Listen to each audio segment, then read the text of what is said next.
This episode is brought to you by Parlance. Elevate patient and staff experiences with AI voice-driven solutions from Parlance. Automate call handling, streamline switchboards and contact centers, and enable quick, accurate call routing in hospitals and clinics. Improve patient experience and reduce the workload on your staff with smart communication solutions from Parlance. Visit thisweekhealth.com/ParlanceCorp today to transform your healthcare interactions.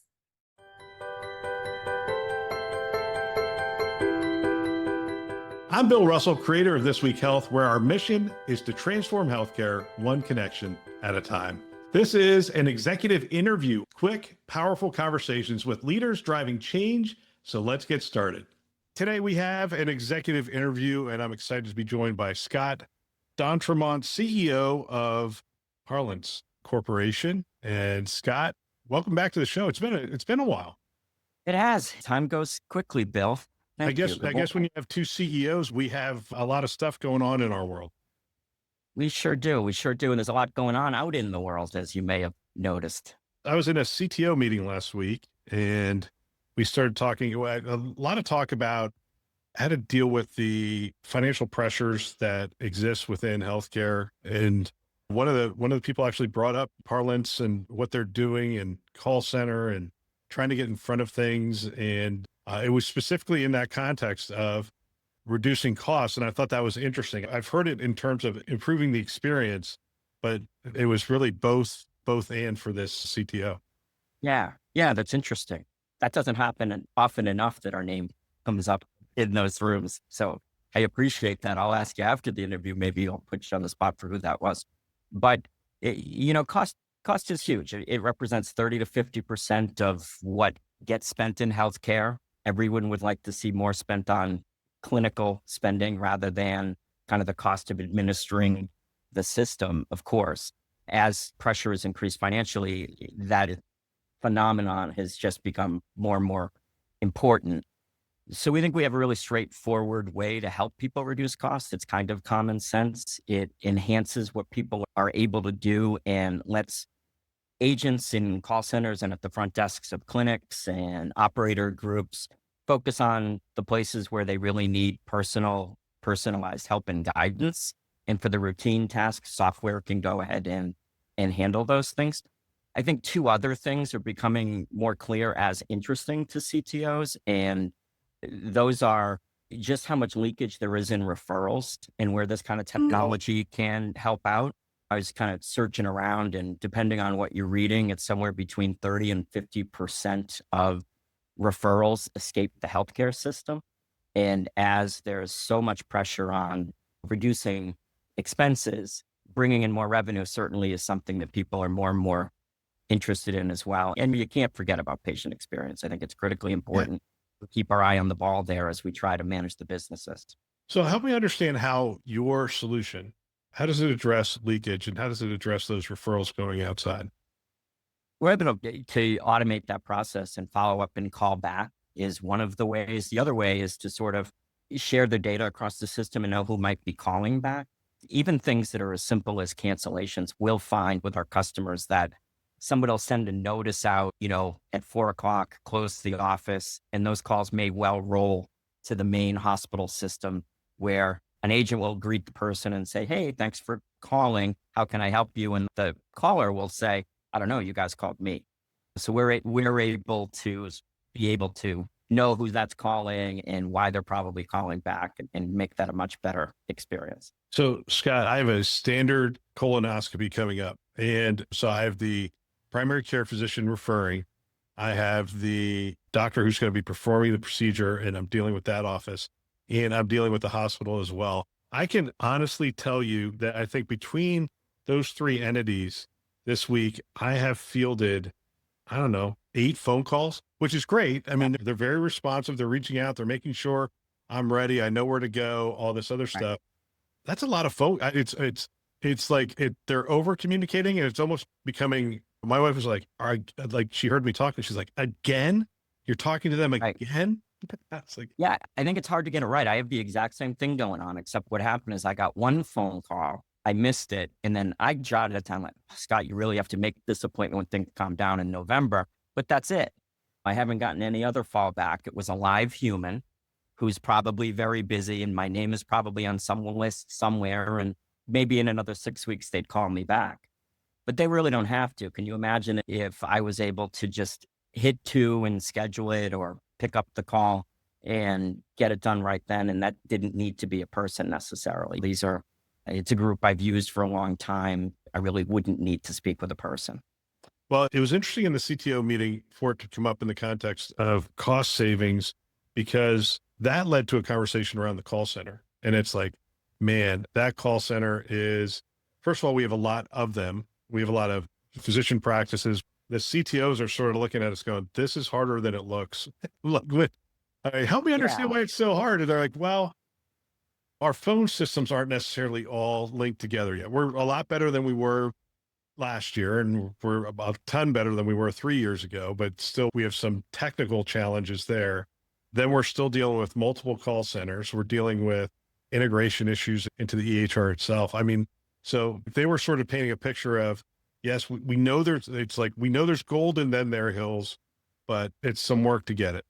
Yeah, that's part of our experience with our customers too. I'd add on to that what we see is even probably a bigger challenge is just standardized workflows.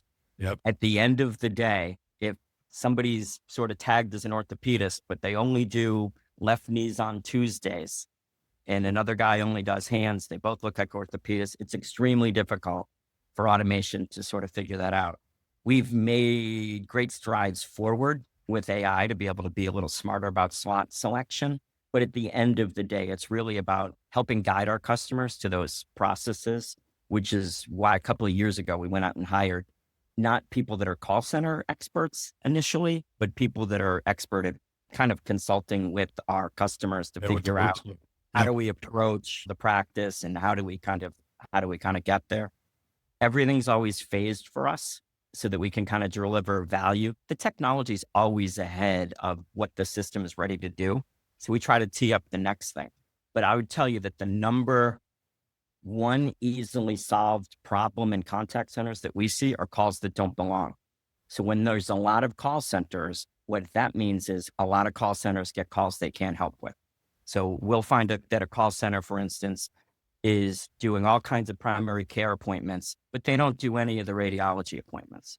But somebody has that phone number, so they're calling for a mammogram, and they're waiting through the whole queue only to get to an agent that says, geez, we don't do that here. Hold on, let me transfer to somebody else. That may well have a queue.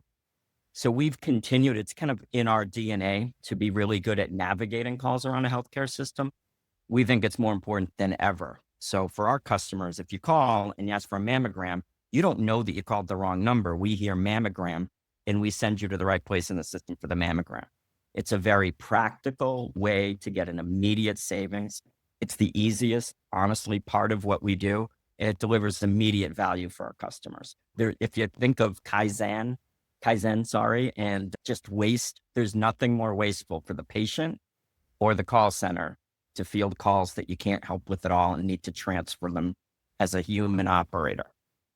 I want to talk to you about another phenomenon. I'm on record as saying 2 guys in a garage are going to come out with ambient listening tomorrow, because it almost was that kind of thing was going on where people were like, oh my gosh, look what I can do with this large language model. And I put this in front of it and all of a sudden I have agents and boom. And you have two people from a garage coming out there and saying, and we're in healthcare. It's like, oh, slow down there. But it feels like the same thing's happening in your space. It's like everybody and their brothers sort of coming out of the blue saying, oh, look what we could do with this LLM. And you're like, well, wait a minute. This is healthcare. Yeah, for sure. I mean, and very bluntly, a lot of those guys go, oh, in a company like Parlance that's been successful for 25 years, that's a legacy provider.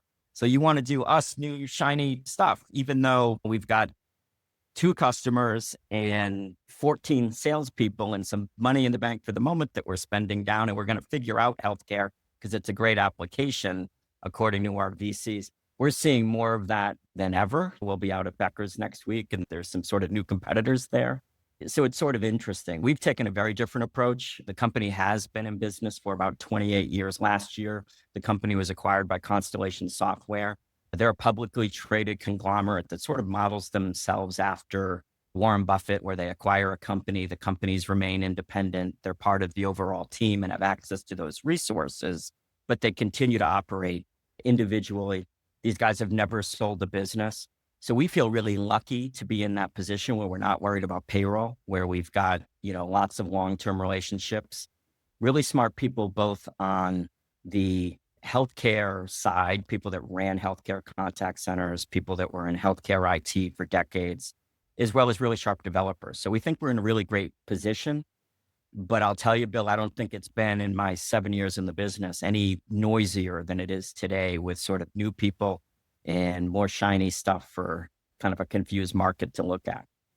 Yeah, I mean, I want to emphasize the specific industry knowledge is so important in an application like this, and bringing it to fruition, because it's all about adoption. It's all about usage. It's all about creating the experience. It's all about integration. And all of those things require special knowledge within healthcare. But I don't want to downplay some of the really cool things we're seeing in terms of advances and those kind of things. How are you guys keeping up? And what are some of the newer things that you guys are incorporating? Yeah, so we're doing kind of two different things. Like everyone, we're kind of making sure we're in a position to take advantage of kind of the latest and greatest models that are out there. We're doing a lot more with small language models now. I think, like everyone, NVIDIA chips are in there. That's probably the one thing that we're kind of all are looking around and going, holy cow, what can't these things do?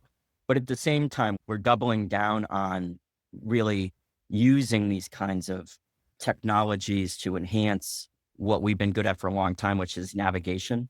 So we've developed some proprietary software that it's a vector embedding search model that allows us to match proper names and locations better, we think, than anyone else. It's not something that other people pay a lot of attention to, but we really feel like people skip over the idea of nobody can do a great job if you can't get the call to the right place. That's kind of where we're at, and some of the things we're working on now. It's call routing was the bane of my existence as a CIO. It was amazing how many dead ends we had in that system. But that's one of the things, once you clean it up and you now have these opportunities, now you can leverage these things like automation around scheduling and all that other stuff that's out there. Yeah. And we're seeing on the marketing side, as you drive around the country, and I do all the time, and you look at all these billboards for healthcare systems that never have a phone number. And they don't have a phone number because the health system can't land the call in the right place. We've gotten a couple of customers where somebody threw up an 800 number that went to one small call center that became instantly overwhelmed, right? And that's part of we love when that happens, truthfully. But it's not something you see a lot of because it's so difficult to route those calls around. And more, we're looking at opportunities where we're teaming up with marketing to both navigate the calls around the system, have a better yield on people that are interested in becoming a patient of a new system, and then having a better yield on referrals, where we're a part of kind of the outbound effort to sign up interested people to come in and join the system. Yeah, it is a fun time to be in the industry. It's a fun time to be, especially in the space that you guys are in. I think there's a lot of opportunity. There's a lot of people looking at it. And Scott, I want to thank you for visiting with me, and thanks for coming on the show. Thanks, Bill. Always a pleasure. I'll see you soon. Thanks for joining us for this executive interview on the Keynote channel with me, Bill Russell. Every healthcare leader needs a community they can lean on and learn from. Subscribe at thisweekhealth.com/subscribe and share this conversation with your team. Together, we're transforming healthcare. Thanks for listening. That's all for now.